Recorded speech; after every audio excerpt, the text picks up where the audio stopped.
સંસારી જીવના ભાવ મરણો ટારવા કરુણા કરી, સરિતા વહાવી સુદાતણી, રઘુવીર તે સંજીવની.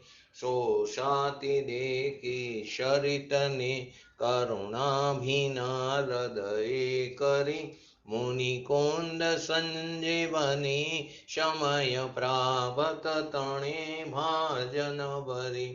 કુંદ કુંદ રચ્યું શાસ્ત્ર સાતિયા અમૃતે પુર્યા, ગ્રંથાધિરાજ તારામાં ભાવો બ્રહ્માંડ ના ભર્યા. અહો વાણી તારી પ્રશમ રસવા વિનિતરતી, મુમુક્ષુને પાતી અમૃત રસ અંજલિ ભરી ભરી. અનાદિની મૂર્છા વિષતણી ત્વરાથી ઉતરતી, વિભાવેતી થંબે સ્વરૂપ ભણી દોડે પરિણતી. તું છે નિશ્ચય ગ્રંથ ભંગ સગરા, વ્યવહારના વેદવા. તું પ્રજ્ઞાશિણી જ્ઞાનને ઉદયની સંદેશો છેદવા. સાતી સાધકનો તું ભાનુ જગનો, સંદેશમાં વીરનો વિષામો ભવક્લાંતના હૃદયનો. તો પંથ મુક્તિ તણો શોણિતને રસ નિબાંધ શિથિલ થાય, જાણિતને હૃદય જ્ઞાની તણા જણાય. તો રોચતા જગતની રુચિ આરસે સૌ, તો રેઝતા શકલ જ્ઞાયક દેવરીજે. બનાવો પત્ર કુંદનના રત્નોના અક્ષરો લખી, તથાપિ કુંદ સૂત્રોના અંકાએ મૂલ્ય ના કદી. તથાપિ કાનવાણીના અંકાએ મૂલ્ય ના કદી. નમો રિંગટણંગ નમો સિદ્ધણંગ નમો હૈરણમ નમો અવજણમ નમો લય સવસવણમ. શતારી મંગલમ અરિહંતા મંગલમ સિદ્ધા મંગલમ શાહો મંગલમ, કેવલી પંતો ધમો મંગલમ. શતારી લુગુટમાં અરિહંતા લુગુટમાં સિદ્ધા લુગુટમાં શાહુ લુગુટમાં કેવલી પંતો ધમો લુગુટમાં.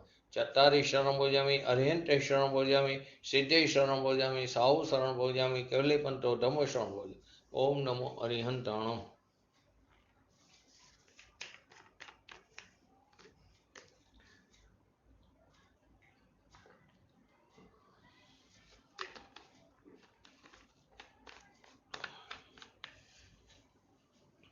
ઓગણસિત્તેર નંબરની ગાથા કર્તા કર્મ અધિકારની. આત્મા અને આશ્રવ ત્રણો જ્યાં ભેદ જીવ જાણે નહીં, ક્રોધાદિમાં સ્થિત ત્યાં લગી અજ્ઞાની એવા જીવની. જીવ વર્તા ક્રોધાદિમાં સંચય કર્મનો થાય છે, સૌ સર્વદેશી એ રીતે બંધન કહે છે જીવ. એમાં ગઈ વખતે છેલ્લે નિશ્ચય ભક્તિ અને વ્યવહાર ભક્તિની વાત આવી હતી. નિશ્ચય ભક્તિ એટલે પોતાના સ્વભાવને ભજવું, એનું નામ નિશ્ચય ભક્તિ છે. અને જે વ્યવહાર ભક્તિ એ નિશ્ચયપૂર્વકના વ્યવહારની ભક્તિ, એટલે કે જેને પોતાનું ભાન થયું છે સ્વભાવનું, એવા સમય દ્રષ્ટિ જીવને પણ સહચર શુભભાવ આવતો હોય છે. અને એ શુભભાવના ભાગરૂપે તે ભગવાનની ભક્તિ કરતા એ દેખાય છે, પરંતુ ત્યાં તે એ રાગથી ભીન એવા સ્વભાવનું એમને ભાન થયું હોય છે. એ એમાં એકત્વ કરતા નથી, એને એ ઝેર જેવું લાગે છે, પરંતુ અશુભથી બચવા માટે એવો શુભ ભાવ આવે છે. એટલે કે નિજ સ્વરૂપની દ્રષ્ટિ કરે તો અનુભવ થાય છે, ભક્તિથી અનુભવ થતો નથી. તો કે અજ્ઞાની એવું નહીં કે તો કોણ કહેશે? અજ્ઞાની શું કહે? શુભાવથી ધર્મ થાય. એ નહીં કે તો કોણ કહેશે કે પરની ભક્તિ કરવાથી શુદ્ધની પ્રાપ્તિ થાય? એ અજ્ઞાની જીવ કહે છે. તો વિકારમાં ખરેખર પ્રવર્તવાથી તો ક્રિયા ઉત્પન્ન થઈ. વિકારની અંદર પ્રવર્તાથી તો શું થાય? ક્રિયા ઉત્પન્ન થઈ. કઈ થઈ? મિથ્યાત્વની ક્રિયા ઉત્પન્ન થઈ, અધર્મની ક્રિયા ઉત્પન્ન થઈ. અને એ જે ક્રિયા ઉત્પન્ન થઈ એને પોતાની માને છે, એમાં અહમપણું જે સ્થાપિત કરે છે તે કેવો છે? મૂઢ છે, અજ્ઞાની છે. તો જ્ઞાનીને સમ્યક દ્રષ્ટિ જીવને પણ રાગ આવે છે. ચોથા ગુણસ્થાને શુભ અને અશુભ ઉપયોગ હોય છે. શુદ્ધ ઉપયોગ ઓછો હોય છે, ત્યાં શુભ અને અશુભ બંને પ્રકારના ઉપયોગ હોય છે.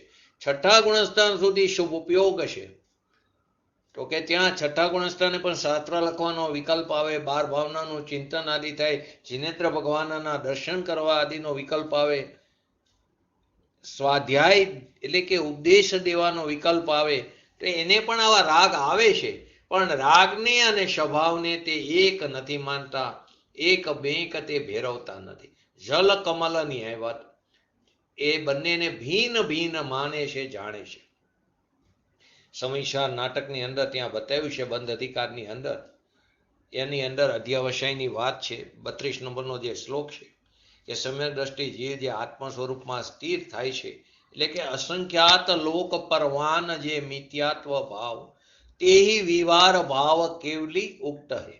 એટલે કે જેટલો વ્યવહાર છે એ મને લાભદાયક છે, જેટલો વ્યવહાર છે, જેટલો શુભ રાખશે તે મને લાભદાયક છે એમ માને છે, એટલો એને મિથ્યાત્વનો પ્રકાર છે. એટલે કે જેટલા વિકલ્પ રાગાદિના છે એને જેટલા પોતાના માને છે એટલા પ્રકારના મિથ્યાત્વ છે એ જીવને. તો કે જીનકો મિથ્યાત્વ ગયો સમ્યક દર્શ ભયો તે નિયત લીન વ્યવહારીશો મુક્ત હે. કે રાગાદિ વ્યવહાર આવે છે, એને રસ્તામાં આવા રાગદ્વેષ આદિના વ્યવહાર આવે છે. અંતદ્રષ્ટિમાં એટલે કે દ્રવ્યમાં એ વ્યવહાર નથી. અંતદ્રષ્ટિમાં એટલે કે દ્રવ્યમાં વ્યવહાર નથી. એની જે સમ્યક દર્શન પર્યાય ઉત્પન્ન થઈ, સ્વભાવના આશ્રય જે વિતરાગ દશા ઉત્પન્ન થઈ, ધર્મની દશા ઉત્પન્ન થઈ, એ પર્યાયમાં પણ વ્યવહાર નથી. એ ભિન્ન વ્યવહાર છે, એને ભિન્ન તરીકે તે જાણે છે. એટલે કે દ્રવ્યમાં તો વ્યવહાર નથી, પરંતુ જે વિતરાગી પર્યાય ઉત્પન્ન થઈ સ્વભાવના આશ્રય, તે વિતરાગી પર્યાયમાં પણ વ્યવહાર નથી. એ ભિન્ન વ્યવહાર છે, એને એ જાણે છે.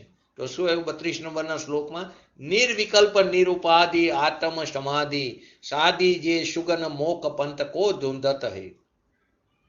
નિર્વિકલ્પ નિરુપાધિ આત્મ સમાધિ સાધી જે સુગન મોક પંથ કો ઝુકત હે. તે જીવ પરમ દશા में સ્થિર રૂપ લેકે ધર્મ में ઝુકે નો કર્મ શો રૂક્ત હે.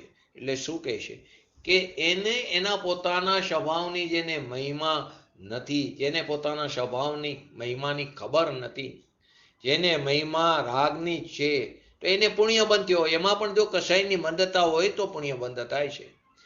અબંધ પરિણામ તો એના થયા નહીં. બંધ થયો ને, અબંધ પરિણામ તો એને થયા નહીં. સમ્યક દ્રષ્ટિને આવો ભાવ આવે છે, ભક્તિનો શુભ ભાવ આવે છે, પરંતુ પોતાના નિશ્ચય સ્વભાવમાં તેને ભેરવતા નથી. એને પણ ભક્તિનો શુભ ભાવ આવે છે, પરંતુ તે પોતાના નિશ્ચય સ્વભાવની અંદર તેને ભેરવતા નથી. તેને ભિન્ન જાણે છે, તેને એક નથી માનતા, તેને ભિન્ન રાખીને તેને જાણે છે. તો રાગ આદિ છે તે હેય છે, જાણવા લાયક. પોતાનો જે સ્વભાવ છે તે ઉપાદેય કરવા લાયક નહીં છે. અને આ જે શું છે તે હેય છે, જ્ઞેયપૂર્વક હેય છે. અને સ્વભાવ જે છે તે ઉપાદેય જ્ઞેય છે. પોતાનો જે સ્વભાવ છે એ જ્ઞેય પણ કેવું? ઉપાદેય રૂપ છે. અને રાગ જે છે તે હેય પણ તો જાણવા લાયક એક જ્ઞેય છે. તો આપણે ઘણી વાર 7 તત્વની વાત કરી છે. તો 7 તત્વોમાં જ્ઞેય, હેય અને ઉપાદેયને આપણે સમજી છીએ. તો પહેલી તો વસ્તુ એક જીવ તત્વ, બીજું અજીવ તત્વ, પછી આશ્રમ, બંધ, સંવાર, નિજરા અને મોક્ષ. તો આશ્રમના 2 ભેદ પડે, પુણ્ય અને પાપ, તો 9 તત્વ થાય. પરંતુ એની અંદર આપણે જ્ઞેય, હેય અને ઉપાધિને કેવી રીતે કરીશું? જે અજીવ તત્વ છે તે કેવું છે? જ્ઞેયપૂર્વક હે, જાણીને છોડવા લાયક છે. આશ્રવ અને સંવર તે હેય છે, છોડવા લાયક છે. સંવર અને નિજરા કે એક દેશ આંશિક પ્રગટ કરવા યોગ્ય ઉપાધિ છે. જે સંવર અને નિદ્રા છે તે એક દેશ આંશિક પ્રગટ કરવા યોગ્ય ઉપાધિ છે, અને મોક્ષ જે છે તે પૂર્ણ પ્રગટ કરવા યોગ્ય ઉપાધિ છે. પરંતુ જે જીવ તત્વ છે તે પરમ આશ્રય કરવા યોગ્ય ઉપાધિ છે.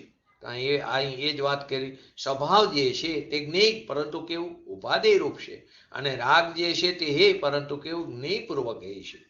પરંતુ જીવને વ્યવહાર અનાદિકાળથી એટલો બધો ઘરે વળગ્યો છે, અનાદિકાળથી દ્રષ્ટિ એને તે તરફ જ છે. અનાદિકાળથી દ્રષ્ટિ એ તરફ છે. ગૃહિત અને અગૃહિત મિથ્યાત્વની વાત હોય ને, અગૃહિત મિથ્યાત્વ અનાદિકાળથી જીવને છે. તો ભગવાન પોતાનો જે સ્વભાવ છે, ભગવાન એમાં જે વિકલ્પ ઉઠે છે શુભ રાગ આદિ, એ તો કેવા છે સંયોગી ભાવ છે. જે પોતાનો સ્વભાવ છે એની અંદર જે પણ વિકલ્પ ઉઠે છે, વિકલ્પ ઉઠવાના, કેમ કે નિર્વિકલ્પ દશા નથી ને, તો ત્યાં સુધી વિકલ્પ તો ઉઠવાના. તો એ જે શુભ રાગ છે તો સંયોગી ભાવ છે.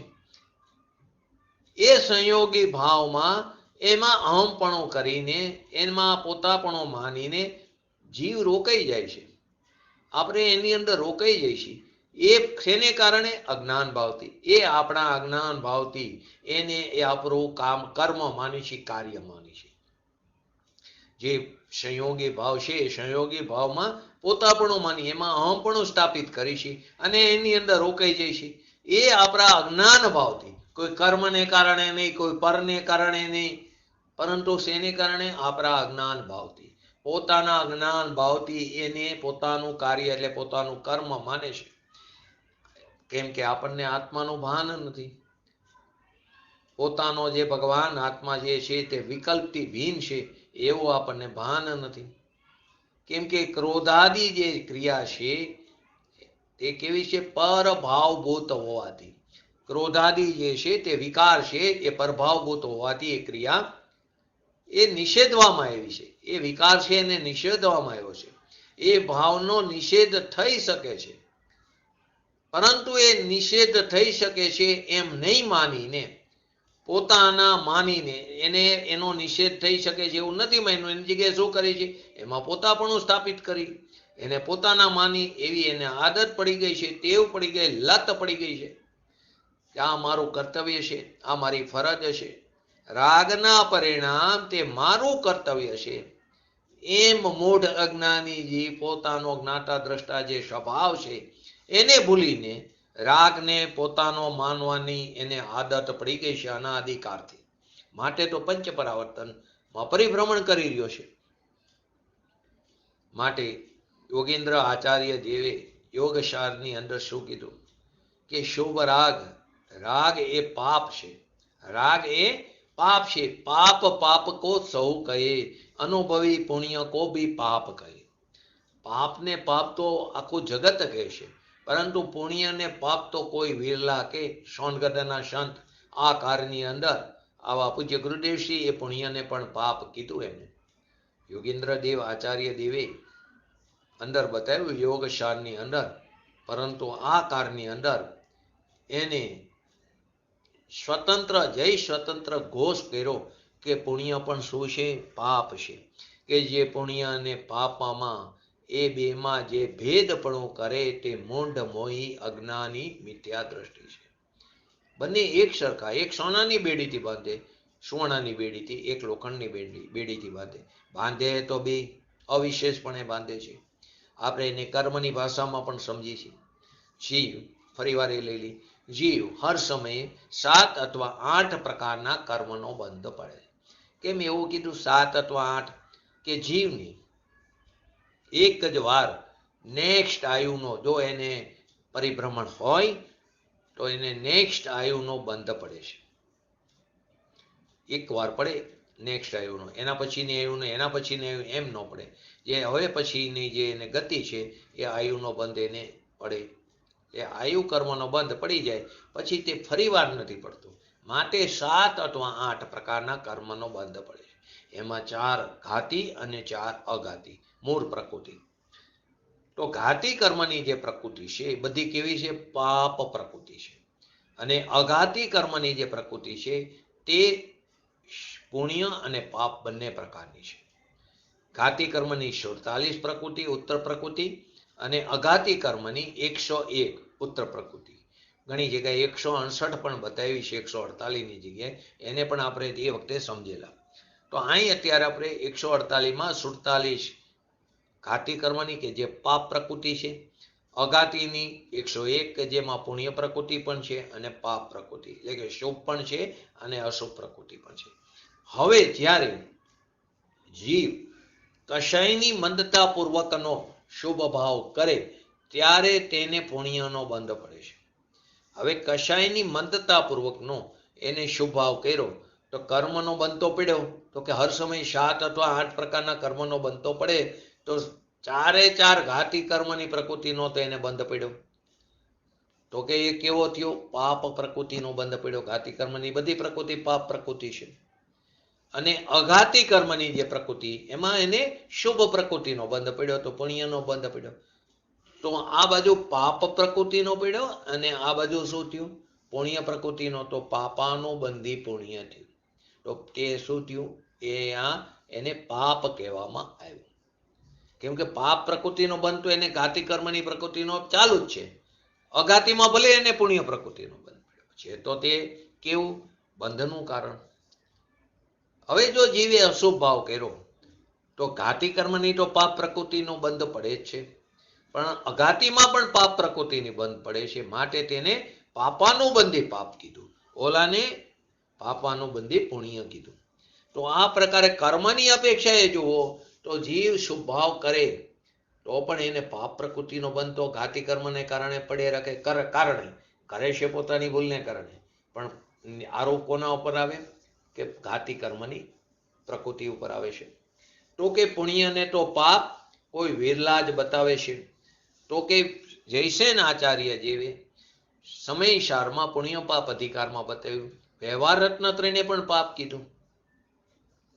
વ્યવહાર રત્નત્રયને પણ ત્યાં પાપ કીધું છે પુણ્ય પાપ અધિકારમાં જયસેન આચાર્યજીની ટીકાની અંદર. તો કે ત્યાં મિથ્યા દ્રષ્ટિને સંવર છે જ નહીં. પુણ્ય પાપ અધિકારની અંદર બતાવી છે.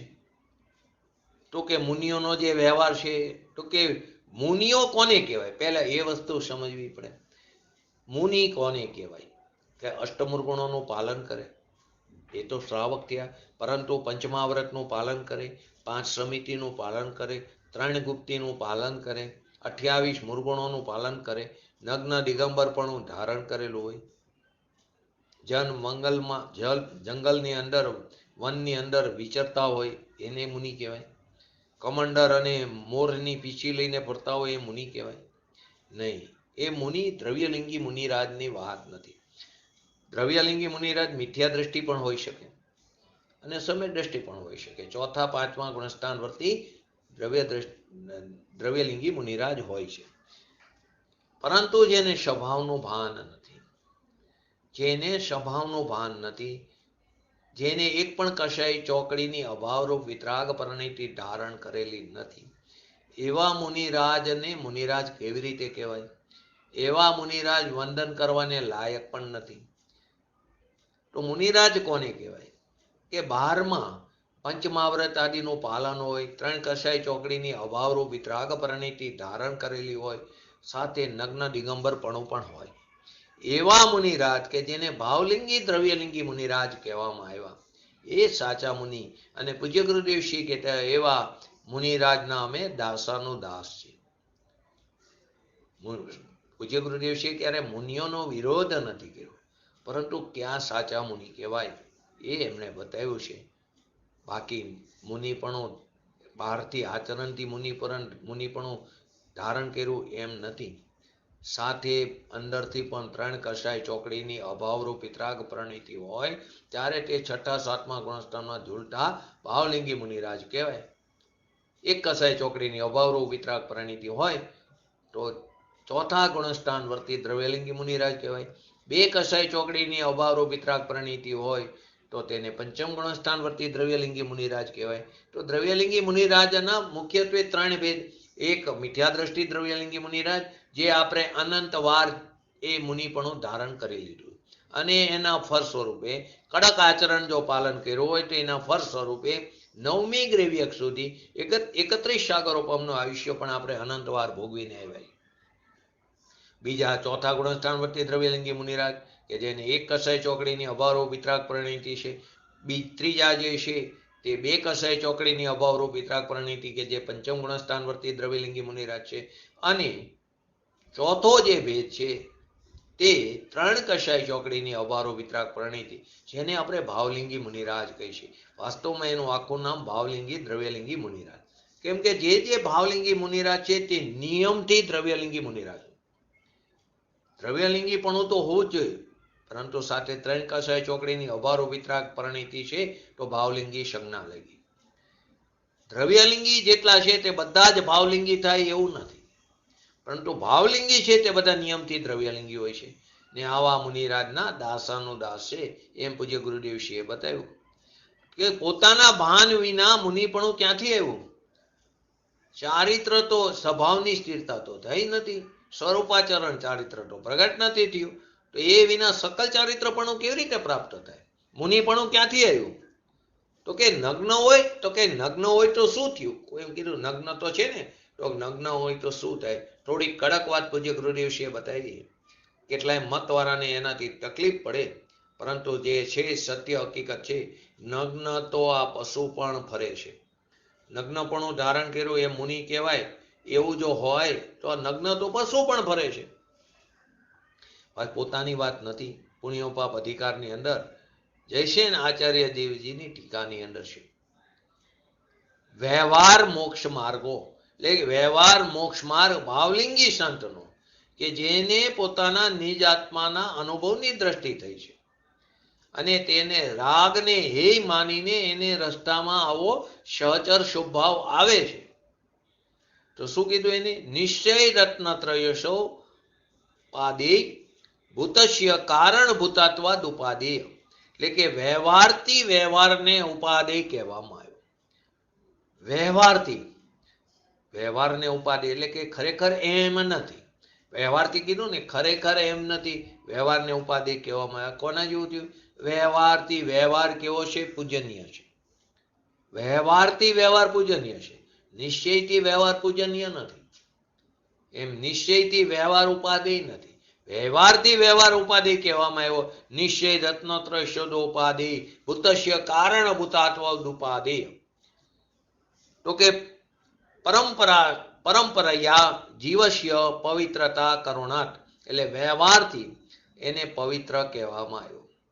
બહિર્દ્રવ્યાલંબન તત્વેન, બહિર્દ્રવ્યાલંબન ત્વેન એટલે કે રાગ જે છે વ્યવહાર રત્નત્રય તે પદ્રવ્યના અવલંબનથી ઉત્પન્ન થાય છે. એટલે કે પરાધીન છે. પતતી એટલે કે નિજ સ્વરૂપથી તે પતિત થાય છે, એ નિજ સ્વરૂપથી ચ્યુત થાય છે. નશ્યંતિ કે કારણમ નિર્વિકલ્પ સમાધિરંતા વ્યવહાર વિકલ્પાલંબેન સ્વરૂપાતા પતિતમ ભવતી દ્વિતીય કારણમ ઇત્ય નિશ્ચય નયાપેક્ષાએ પાપમ. શું કીધું? કે જયસેન આચાર્ય દેવજીએ પુણ્યપાપ અધિકારમાં વ્યવહાર રત્નત્રય જે સંકિતનો છે ધર્મીને, કે જેને પોતાના શુદ્ધ સ્વભાવની દ્રષ્ટિ થઈ છે, એને એનો અનુભવ થયો છે, એને જે વ્યવહાર આવે છે, એને જે રસ્તામાં જે વ્યવહાર આવે એટલે કે નિશ્ચયપૂર્વકનો જે વ્યવહાર છે એ પોતાના અમૃતથી વિરુદ્ધ એ વ્યવહાર રત્નત્રય તે ઝેર છે, પાપ છે. એને જે પણ રસ્તામાં સહચર શુભભાવ આવે છે, જે વ્યવહાર આવે છે, કે જેને નિશ્ચયપૂર્વકનો વ્યવહાર કીધો, એ વ્યવહાર રત્નત્રયને ઝેર કીધું જયસેન આચાર્ય દેવજીએ પુણ્યપાપ અધિકારમાં. એને એક બાજુ એમ કહો કે વ્યવહાર તે કારણ છે, વ્યવહાર રત્નત્રયને કારણ કહો છો કે કારણ નથી, એ તો ઝેર છે. વ્યવહાર રત્નત્રય ચોથે પાંચમે છઠ્ઠે છે અને પછી નિશ્ચય આઠમે થશે, આવો એક દિગંબર મતમાં માને છે. તો કે ખરેખર એમ નથી. નિશ્ચય તો ચોથા ગુણસ્થાને પણ સ્વરૂપાચરણ ચારિત્ર પ્રગટ થાય છે, ચોથા ગુણસ્થાને પણ સદુપયોગ છે, ચોથા ગુણસ્થાને પણ સંવર પૂર્વકની નિજરા છે. તો વ્યવહાર રત્નત્રય કે ચોથે પાંચમે છઠ્ઠે પછી નિશ્ચય થશે એમ નથી. પોતાનો જે ભગવાન આત્મા છે અમૃત સાગરથી ભરેલો એનો અનુભવ કરવાથી, એટલે કે પોતાના સ્વભાવના અવલંબન લેવાથી, એનો આશ્રય કરવાથી એ જે વિતરાગ દશા ઉત્પન્ન થાય, સમ્યક દર્શન જે થાય છે, પછી જે રાગદ્વેષ આદિ આવે છે, વિકાર ભાવ આવે છે, કેવા તો કે દેવશાસ્ત્ર ગુરુની શ્રદ્ધા, પંચમહાવ્રતના પરિણામ, એને અહીંયા વ્યવહાર રત્નત્રય કીધું છે. એ કોને? કે જેને સમ્યક દર્શન એટલે કે નિશ્ચયપૂર્વકનો વ્યવહાર, એટલે કે સમ્યક દર્શન થયું પછી જે સહચર સ્વભાવ આવ્યો કે દેવશાસ્ત્ર ગુરુની શ્રદ્ધા, સાચા દેવગુરુ શાસ્ત્રની શ્રદ્ધા, પંચ મહાવ્રત આદિ પારવાનો વિકલ્પ આદિ, એને અહીંયા વ્યવહાર રત્નત્રય કીધું. અને નિશ્ચયથી તે પાપ છે. વ્યવહારથી વ્યવહાર પૂજનીય કીધો, પણ નિશ્ચયથી શું છે? તે પાપ છે. કારણ શું કામ? તો કે તે પોતાના અમૃત સ્વરૂપથી તે વિપરીત ભાવ છે. તે પોતાના સ્વરૂપથી વિપરીત ભાવ છે. તો લોકોને તકલીફ પડે કે અમારા વ્યવહારનો તમે લોપ કરી નાખો. વ્યવહારનો આનાથી લોપ થાય છે. તો પૂજ્ય ગુરુદેવ શ્રી કહે છે, સાંભળતો ખરો, તારો વ્યવહાર ક્યાંથી આવ્યો? તારો વ્યવહાર ક્યાંથી આવ્યો? તને નિશ્ચયની તો પ્રાપ્તિ નથી, તો વ્યવહાર તું ક્યાંથી લેવો? તો વ્યવહાર છે જ નહીં, તને તો વ્યવહાર ભાસ છે, તો લોપ થવાની વાત ક્યાં આવી? જેવી રીતે પદ્મનંદીની અંદર બતાવ્યું છે કે જેમ જળમાંથી માછલી અગ્નિમાં આવે છે તો એને બહુ દુઃખ થાય. જળમાંથી માછલી અગ્નિમાં આવે તો બહુ દુઃખ થાય, પણ જળમાંથી વેરુમાં આવે કે જ્યાં પાણી ન હોય પણ અગ્નિ નથી, તો પણ દુઃખ થાય છે. જળમાંથી માછલી અગ્નિમાં આવે તો બહુ દુઃખ થાય, પણ જળમાંથી વેરુમાં આવે તો પણ દુઃખ થાય છે. એમ સમ્યક દ્રષ્ટિને અશુભમાં આવવું તે અગ્નિ સમાન છે, અને શુભમાં આવવું તે વેરુ સમાન દુઃખરૂપ છે. ત્યાં પણ દુઃખ છે. ઓલું તો અગ્નિમાં જે અગ્નિ સમાન એને સમ્યક દ્રષ્ટિને અશુભ ભાવમાં આવે તો અગ્નિ સમાન એને દુઃખ છે, અને શુભમાં આવવું તે વેરુ સમાન દુઃખ છે. છે તો બંનેમાં દુઃખ, એકમાં વધારે એકમાં ઓછું. તો સર્વજ્ઞ જિનેન્દ્ર ભગવંતનું આ વસ્તુ સ્વરૂપ છે, અને તે વસ્તુ સ્વરૂપની જ્યાં વાત ચાલી રહી છે, તો કે ત્યાં ઇન્દ્રો આ વસ્તુને સાંભળે છે, ગણધરો અનુભવે છે, સુત કેવરીઓ ભગવાન પાસે બિરાજમાન છે. વર્તમાન મહાવિદ્ય ક્ષેત્રની અંદર તે આનો અનુભવ કરે છે, અને તે વસ્તુ સ્વરૂપને બતાવે છે કે માર્ગ આવો છે. લોકોને એમ થાય કે તો વ્યવહારનો લોપ કરે છે. તો કે વ્યવહાર હોય એની ભાવના અને એનો પ્રેમ જો તું રાખને, એની ભાવના એની અંદર એકાગ્રતા કર અને એનો પ્રેમ રાખતો, તને તારા ભગવાન આત્મા પ્રત્યેનો પ્રેમ છૂટી જાય છે, એના પ્રત્યે તું નિરસ થઈ જાય. તો કે તું ખરેખર સમજ્યો જ નથી. નિશ્ચય વિના વ્યવહાર હોતો જ નથી. નિશ્ચય વિનાના વ્યવહારને વ્યવહાર આભાસ કીધો શાસ્ત્રમાં. અજ્ઞાનીને વ્યવહાર કેવી રીતે હોય? કે જેની દ્રષ્ટિ જ વિપરીત છે, જેને વસ્તુ સ્વરૂપનું ભાન જ નથી, એને વ્યવહાર ક્યાંથી આવ્યો? એને આંધ્રો વ્યવહાર ક્યાંથી આવ્યો? નિશ્ચય સમ્યક દર્શન આદિ થયા, તેને રાગ મંદ આવે છે, એને કશાયની મંદતા પૂર્વકનો સ્વભાવ આવે છે, એને વ્યવહાર કીધો. પરંતુ છે તો એ પણ દુઃખરૂપ. બસ આવો વિતરાગનો માર્ગ છે, પરંતુ લોકો સમજવા તૈયાર નથી. આ સત્યની રીત છે. સત્યની રીતે ચાલશે તો પોતાના સ્વભાવની એને પ્રતીતિ થશે. અસત્યની રીતે ચાલશે તો સંસારનો પરિભ્રમણ ઊભું છે. અસત્ય કથન કરવાથી માર્ગ થોડો ચાલે છે. માર્ગ તો સત્યનું કથન કરવાથી ચાલે છે. જે રાગ આદિ છે તે બંધનું કારણ છે. સમ્યક દ્રષ્ટિ જીવ છે એ જાણે છે રાગ બંધનું કારણ છે. એમ જાણીને એ રાગ એને આવે છે. પંચાષ્ટિકાયની અંદર બતાવ્યું છે, યથાર્થમાં અજ્ઞાનીને ભક્તિમાં ઘણો પ્રેમ આવે છે. અજ્ઞાનીને ભક્તિમાં ઘણો પ્રેમ આવે, એ તો કણેન્દ્રિયનો વિષય બનાવી બેસે, એને ઘણો પ્રેમ આવે છે. જ્ઞાનીને ભક્તિ આદિ આવે છે, પણ એનો આદર કરતા નથી. પૂજ્ય ગુરુદેવશ્રી પણ શ્રીમંદર ભગવાનની ભક્તિ કરતા દેખાય, પરંતુ એનો આદર નથી કરતા. આદર તો પોતાના સ્વભાવનો કરે છે, પોતાના સ્વભાવનું બહુમાન કરે, છતાં એમને આવો રાગ આદિ આવે છે. ભગવાનની ભક્તિ કરવાનો વિકલ્પ આદિ આવે છે, પરંતુ સમ્યક દ્રષ્ટિ જીવ એ જે રાગ આવે છે એ રાગને હેય તરીકે જાણે છે, એને તે દુઃખ તરીકે જાણે છે, એની અંદર એકત્વ નથી કરતા, એનો માલિક નથી થતા. તો કે જ્ઞાનીને ભક્તિ આદિ આવે પરંતુ એનો આદર કરતા નથી, નિશ્ચયમાં તેને ભેરવતા નથી. એ જ્ઞાનને પણ ભીન અને જ્ઞાયક પણ ભીન છે. એવા ભાનની કરામાં એને રાગ આવે છે, એવા પ્રજ્ઞારૂપી છીણીથી એ જ્ઞાન ભાનની કરા એને વિકસાવી છે, એને ભેદ જ્ઞાન થયેલું છે, સહજપણે એ ભેદ જ્ઞાનમાં વર્તી રહ્યો છે. એવા ભાનની કરામાં રાગ જે આવે છે એને જાણે છે. રાગ આવે એનો તે જ્ઞાતા દ્રષ્ટા થાય છે, જાણે છે, તે બંધનું કારણ છે એમ એ જાણે છે.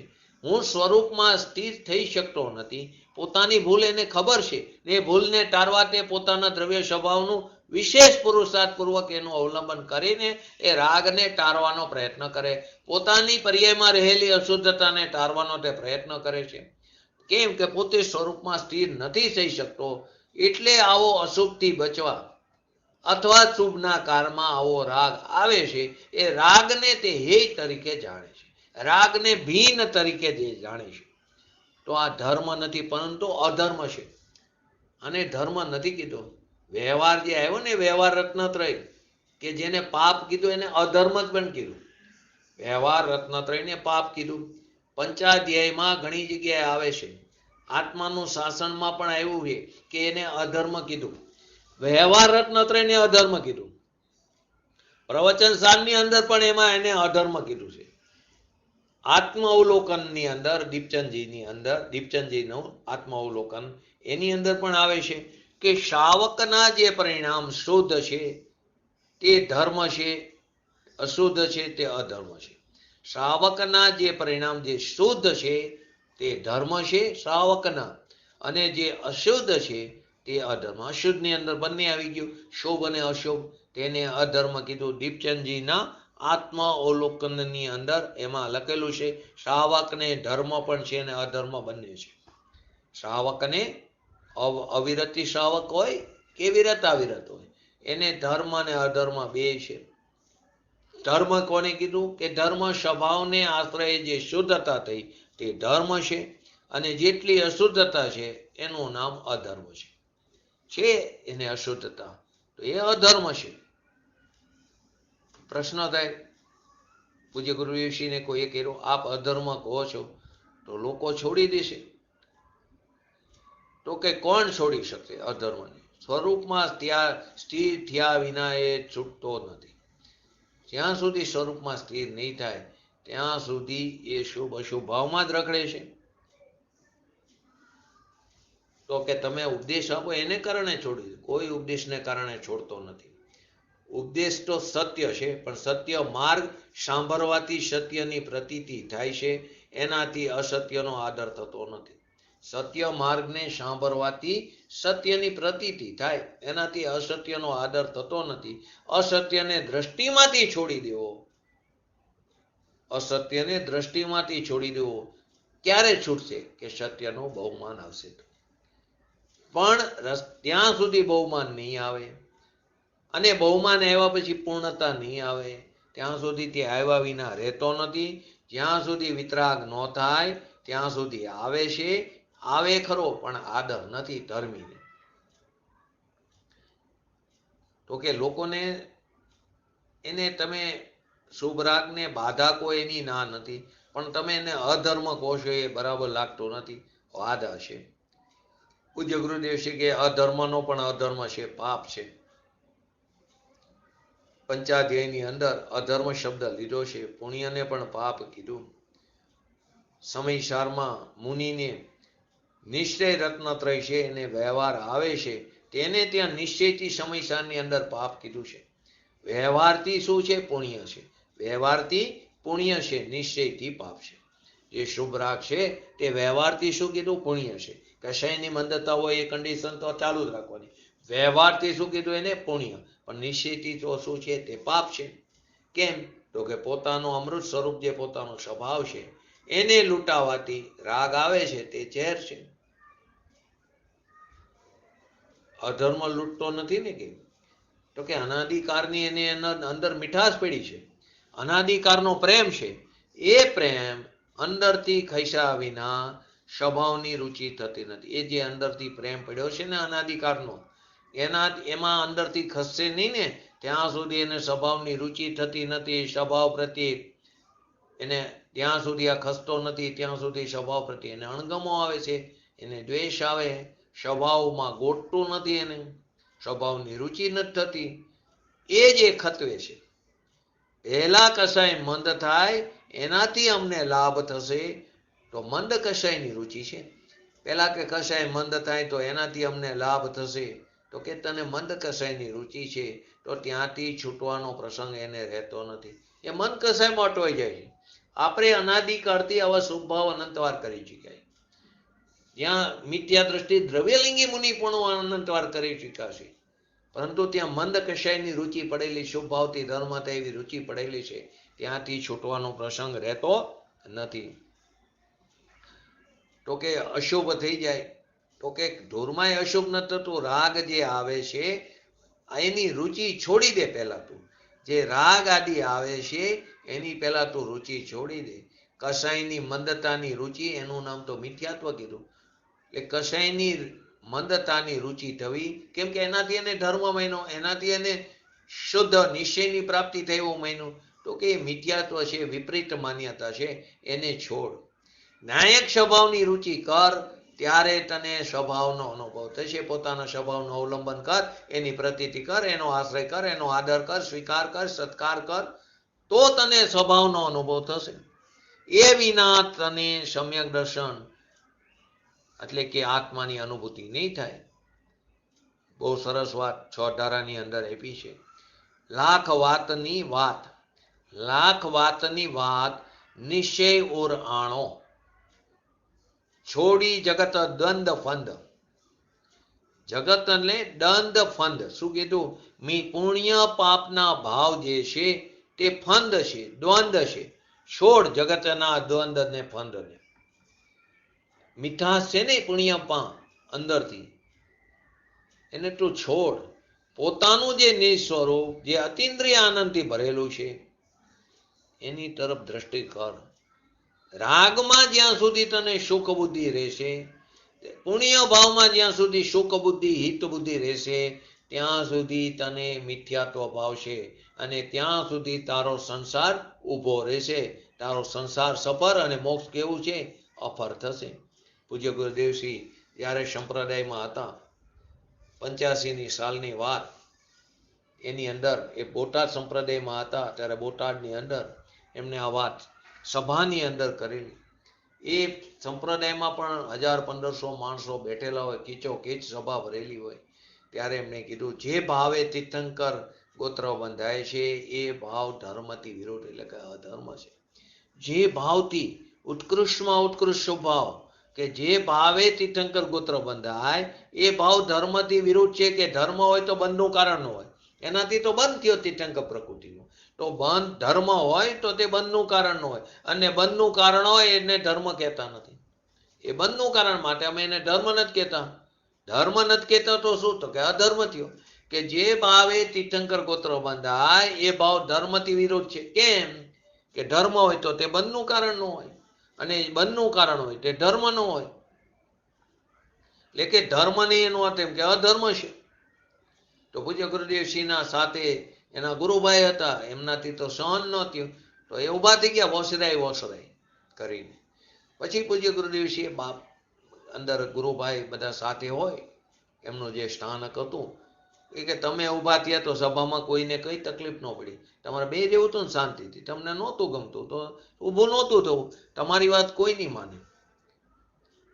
પૂજ્ય ગુરુદેવશ્રીનું સંપ્રદાયમાં પણ એટલું માન હતું. ગુરુભાઈ ઊભા થઈ ગયા વસરાય કરીને, કેમ કે એમને આ વાત સહન નહોતી. તો કે વ્યવહારથી તે ધર્મ બરાબર, પણ નિશ્ચયથી તો તે અધર્મ છે. સ્વભાવથી વિપરીત ભાવને ધર્મ કેવી રીતે કહેવાય? વ્યવહારથી તમે એને ધર્મ કહો કે નિશ્ચયથી અધર્મ કહો, બંને એક જ વાત. વ્યવહારથી તમે એને ધર્મ કહો કે નિશ્ચયથી અધર્મ કહો તે બંને એક જ વાત છે. તો તકલીફ થશે, લોકો ધર્મને છોડી દેશે. કોણ છોડે ને કોણ મૂકે? હજી ભાન જ નથી પોતાના સ્વભાવનું, ત્યાં છોડે કોણ એને મૂકે કોણ?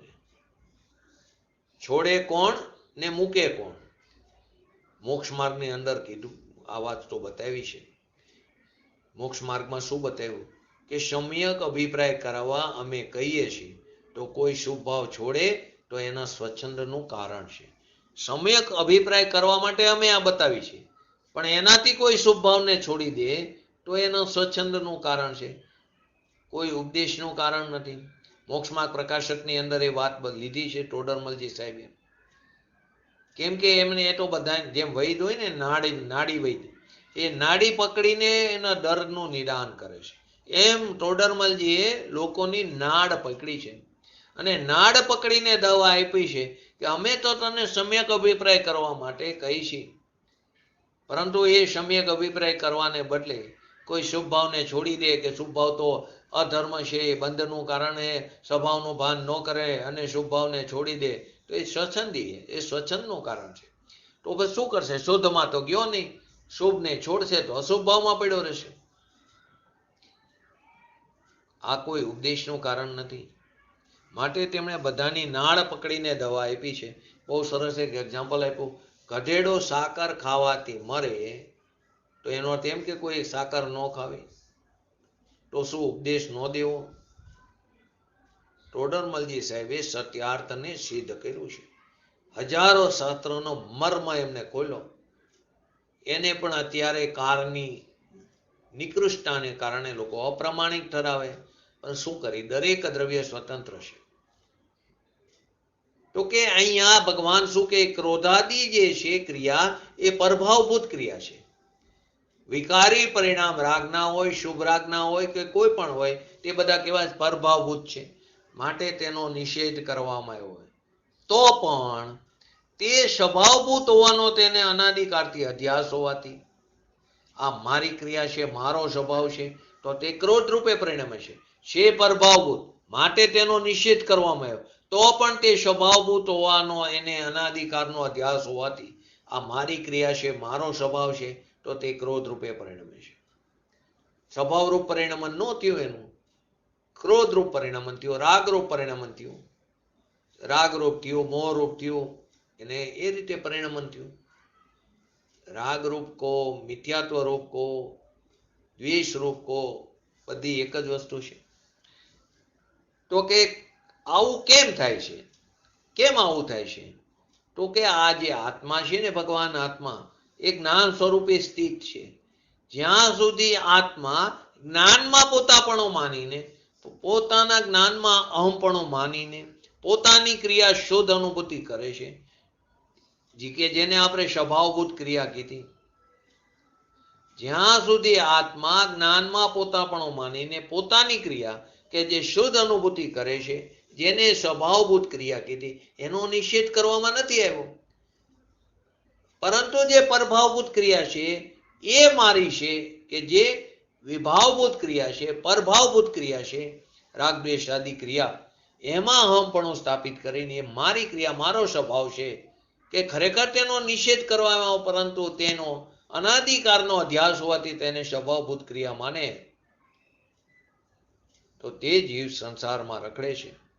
કે આજે ભગવાન આત્મા તે જ્ઞાન આનંદ સહિત તાદાત્મ્ય સ્વરૂપે આવો અલૌકિક દ્રવ્ય પદાર્થ છે. એ આત્મા પોતાના જ્ઞાન સ્વરૂપમાં એકાકાર થઈને નિશંકપણે એકાકારની તે સ્થિરતા કરે છે.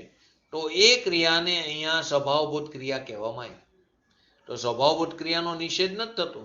કેમ કે એ ક્રિયા તો પોતાના આત્મિક શાંતિની, પોતાની શ્રદ્ધાની, પોતાની જ્ઞાનની ક્રિયા છે.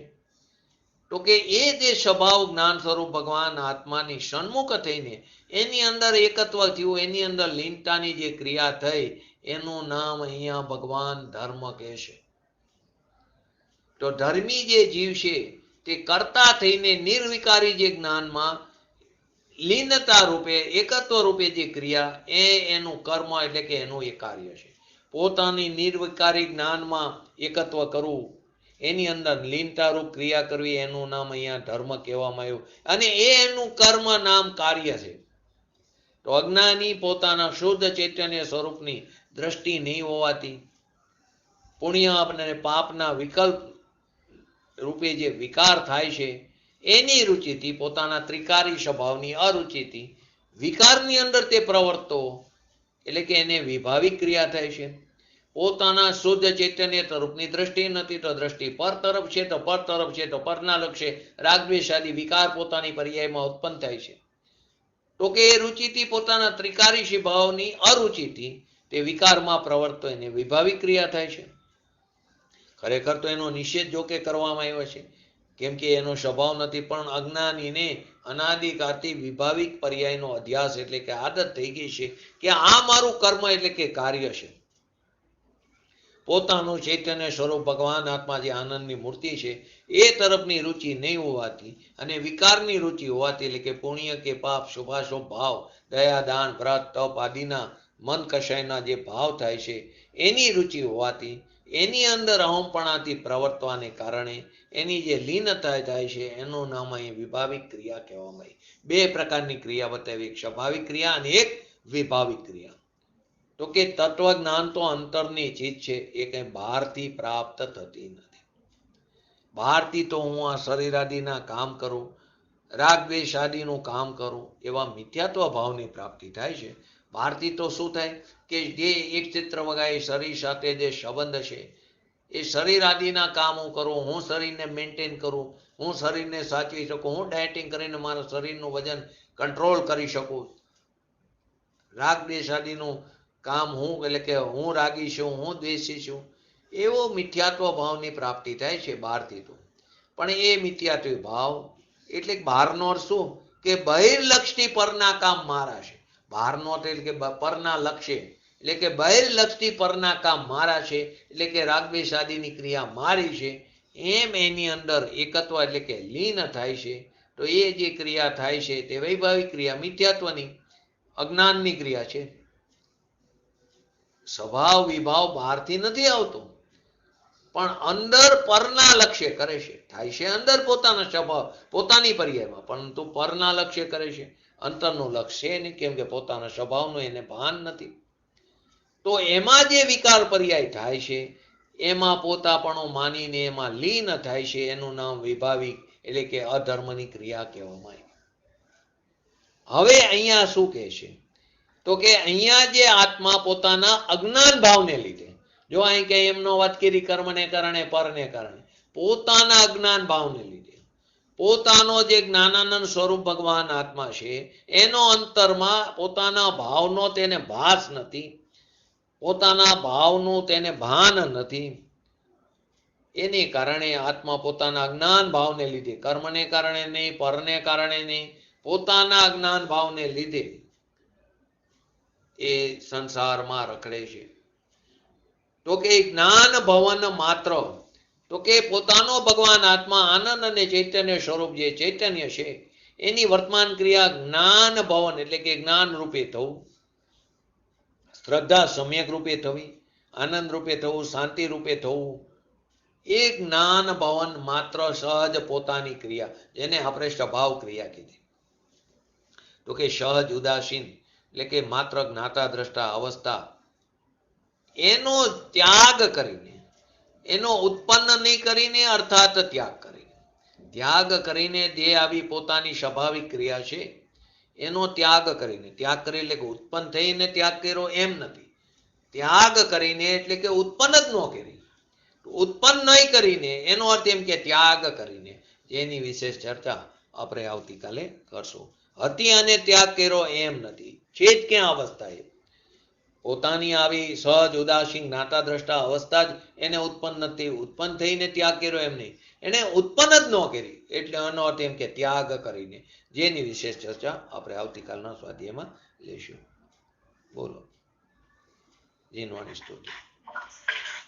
जिनवाणी की स्तुति अल्प बुद्धि परमाण हम सेवक विनती करे ते माता मोहि ज्ञान हे जिनवाणी भारती तो ही जपो दिन रे जो